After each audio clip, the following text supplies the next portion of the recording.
আরজিকর হাসপাতালে অমানবিক নির্যাতনে মৃত্যু হয় মহিলা ডাক্তার তিলোত্তমার। কোলাঘাটের রাজপথে প্রতিবাদ মিছিল নারী পক্ষের। কলকাতার আরজিকর হাসপাতালের অমানবিক নির্যাতনে মৃত্যু হয় মহিলা ডাক্তার তিলোত্তমার। ইতিমধ্যে এই ঘটনায় যথেষ্ট উত্তেজনার পরিস্থিতির সৃষ্টি হয় গোটা রাজ্য জুড়ে। বিরোধী রাজনৈতিক দলগুলি থেকে শুরু করে স্বাস্থ্য দপ্তরের কর্মীরা ইতিমধ্যেই পথে নেমেছে উপযুক্ত দোষীদের ধরে শাস্তি দেওয়ার লক্ষ্যে। পাশাপাশি বিভিন্ন এলাকার মহিলারাও পথে নেমেছে। শনিবার সন্ধ্যায় পূর্ব মেদিনীপুর জেলার কোলাঘাটের রাজপথে নারী পক্ষের প্রতিবাদ মিছিল সংগঠিত হয়। এদিন এই প্রতিবাদ মিছিল কোলাঘাট বাজার এলাকা পরিক্রমা করে। শহরে একত্রিত হয়েছি যে উদ্দেশ্যে, তিলোত্তমার স্মৃতির উদ্দেশ্যে শুধু নয়, আজ আমরা একটা সঠিক বিচারের প্রত্যাশায় সবাই আন্দোলন জারি রেখেছি গোটা রাজ্য জুড়ে। কোলাঘাট শহরও তার ব্যতিক্রম নয়। এখানে যারা আমরা সংস্কৃতি মনস্ক, তারা চাই যে অরাজকতার মধ্য দিয়ে আজকে আমাদের বাংলা চলছে, সেই তার নির্বাসন তাদের পাওয়া উচিত, যারা এই দোষীদেরকে শনাক্ত করে সেইভাবে উপযুক্ত যথাযথ শাস্তি যাতে পায়, সেই জন্যই আজ আমাদের একত্রিত হওয়া। এই বিষয়টা কেবলমাত্র একজন নারীর বিষয় নয়, এটা আমাদের সমগ্র পরবর্তী প্রজন্মের জন্য। আমরা যে সুস্থ সমাজ রেখে যাব, সেই জায়গাটা কোথায় যেন কলুষিত হয়ে গেল। এত অন্ধকার বাংলায় অনেক বছর পর এই অন্ধকারের মধ্য দিয়ে আমরা যাচ্ছি। স্বাধীনতার সময় আমরা যে আন্দোলনে রত হয়েছিলাম, সেটা ব্রিটিশ শক্তির সঙ্গে, বিদেশি শক্তির সঙ্গে।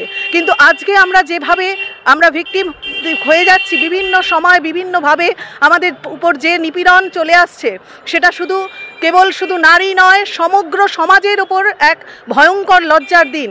সারা বিশ্ব দেখছে বাংলার এই লজ্জার, এই কলঙ্ক মোচন করতে রাষ্ট্রের যে ব্যবস্থা নেওয়া উচিত, সেই জায়গায় কিন্তু রাজ্য কেন্দ্র উভয় পক্ষ থেকেই সেই ধরনের পদক্ষেপ না নেওয়ার জন্য আজ কিন্তু দিনে দিনে এটা বাড়ছে। এই নারী নির্যাতন একটা দিনের ঘটনা নয়, তারপরেও আরও দুটো ঘটনা ঘটেছে ভয়ঙ্করভাবে, যেটা কোনোভাবে আমরা রোধ করতে পারছি না। তো আজকে এই সংস্কৃতির মোড় ফিরিয়ে দেওয়ার যে বিষয়টা, আমরা চাই উপযুক্ত শাস্তি হোক দোষীদের, এবং যে ধরনের ঘটনা ঘটছে তা যাতে একেবারে দ্রুত নিষ্পত্তি ঘটুক, এবং আমাদের পরবর্তী প্রজন্মরা যেন আলোর পথ পায়। এই অন্ধকারে আমরা বেপথু হয়ে যাচ্ছি, আমরা দিশাহারা হয়ে যাচ্ছি, দিগ্ভ্রান্ত হয়ে যাচ্ছি। প্রতিদিনের নিত্যদিনের যে ঘটনা, আজও যে ডক্টররা, যে চিকিৎসকরা আমাদের প্রাণ বাঁচানোর জন্য লড়াই করেন প্রতি মুহূর্ত, সেই চিকিৎসকদের মধ্যেই এক শ্রেণীর জন্য সমগ্র চিকিৎসক সমাজকে আজকে কলঙ্কিত করার যে অপপ্রয়াস, এর বিরুদ্ধে আমাদের জেগে উঠতে হবে। দলমত নির্বিশেষে, এখানে কোনো বর্ণ হয় না, এখানে কোনো রং হয় না, জাতি কোনো দিক দিয়ে কোনো বিভেদের সুর যেন না বাজে।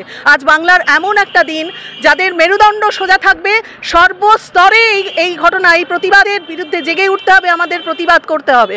আজকে সেই জায়গায় আমরা যাতে আরও বেশি সংখ্যক মানুষকে পাই, এটাই আমাদের প্রত্যাশা থাকবে, যে কোনোভাবে আমরা এটার সঙ্গে কোনো আপোষ করব না। এই অন্যায়ের সঙ্গে আপোষ করা মানে আমাদের মেরুদণ্ড শির দ্বারা বিক্রি হয়ে যাওয়া। এই জায়গায় আমাদের সোজা হয়ে দাঁড়াতে হবে, সত্য কথনের সঙ্গে, যাতে সমস্ত সমস্যার সুরাহা 10 বছর ধরে না চলে। যেন এই মাসেই, এই আগস্টের স্বাধীনতা আন্দোলনের আগের রাত বুঝিয়ে দিয়েছে সারা বাংলা জুড়ে যে আমাদের শক্তি কম নয়। এই জনগণের শক্তিতেই কিন্তু আমরা সমস্ত রকমের অন্যায় প্রতিরোধ যাতে করতে পারি, সেই চেষ্টার জন্যই আজকে আমাদের আবার সমবেত হওয়া। এবং বারে বারে এর পরবর্তী স্টেপ আমাদের হবে, পুলিশ তোমার ঊর্ধ্বে ছাড়ো, নারীরাই রাত জেগে সমাজকে শৃঙ্খলা দেবে, সে শক্তি নারীদের রয়েছে। সেইটা কিন্তু বোঝাতে হবে। প্রশাসন যদি অন্ধ হয়ে যায়, তার থেকে খারাপ পরিস্থিতি কিন্তু আর হতে পারে না। বাংলায় আজকে যে পরিস্থিতি হচ্ছে, যে সমস্ত জায়গায় আমরা জেগে উঠতে পারতাম, যে প্রশাসনের প্রতি আমাদের ভরসা ছিল, যে একটা সময় ছিল আমরা একেবারে ভয়ঙ্করভাবে, আমরা এখন সেই জায়গা থেকে কিন্তু একটা অভিশপ্ত পরিস্থিতির সৃষ্টি হচ্ছে শুধুমাত্র প্রশাসনের যোগসাজশে। তাই প্রশাসনকেও কিন্তু সোজা হয়ে দাঁড়াতে হবে। জনমানুষ সোজা হচ্ছে মানে প্রশাসনকেও সোজা হতে হবে। তার জন্যই কিন্তু আমাদের এই একত্রিত হওয়া। আমার নাম সুজাতা বেরা, আমি একজন শিক্ষিকা।